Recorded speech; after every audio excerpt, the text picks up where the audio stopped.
U.S. senators calling today a great day for America and urging caution in the days ahead. Senator Dick Blumenthal was here in Connecticut last night when the news broke, and Senator Lieberman was in Washington. Our chief political correspondent Mark Davis spoke with both senators today. He joins us live now from our Hartford newsroom with more on what they have to say. Mark? Hi, Darren and Sonia. Good evening, everyone from the Hartford newsroom.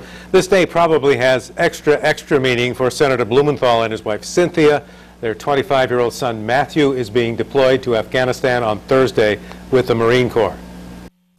For us in Connecticut, today has special meaning, especially for the families of the 152 Connecticut victims. And Blumenthal says that since he's now on the Senate Armed Services Committee, he has learned that virtually every branch of the military has been involved in the operation to take out bin Laden. The military and intelligence personnel involved in this operation were simply the tip of the spear. While he believes the death of bin Laden is a turning point, he says the war on terror is far from over and that Americans should continue to be vigilant and report anything that looks suspicious. Senator Joe Lieberman in Washington and telling News 8 that intelligence and Homeland Security officials are telling him that so far there has been no credible intelligence of any plot in retaliation because of this.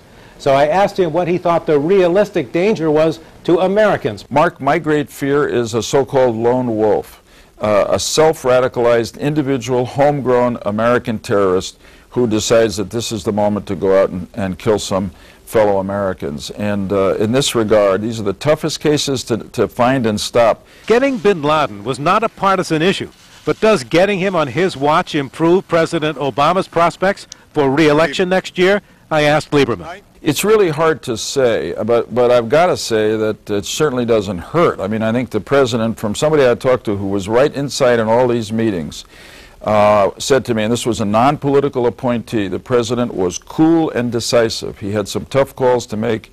He made them. He was part of the plan. The plan worked. Thank God bin Laden is gone. And in response to another question, Senator Joe Lieberman says that photos of bin Laden should be released no matter how gruesome, so as to curb the conspiracy theories on the internet and elsewhere that somehow the United States made all this up. Live from the Hartford newsroom, Mark Davis, News 8.